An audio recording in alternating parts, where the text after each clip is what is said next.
I am really excited to invite people to come to the 33rd Centreville Day that is Saturday, October 18th. It's a wonderful day to get to walk around with your neighbors, experience historic Centreville. We have a historic district here. We have the Sears house that you can look at.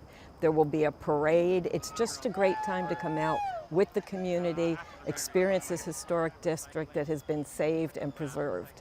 So we have something for everyone. We have a walk to end hunger, and they're going to be scheduling a pancake breakfast in the mornings, so please register for that. Here in the historic district, there'll be live music, food trucks, a parade, a ghost tour for those of you who like a little mystery, crafters for those of you who like to shop.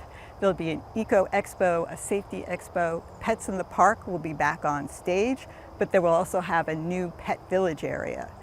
And one of the great traditions of Centreville Day is that this is all free. The kids' rides, admission, parking, the shuttles, all of that is free thanks to our sponsors and vendors.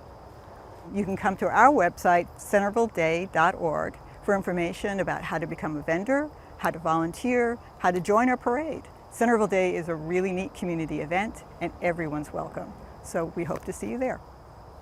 I encourage you to come out. You can go to the website to get information. Please join us October 18th at Centreville Day.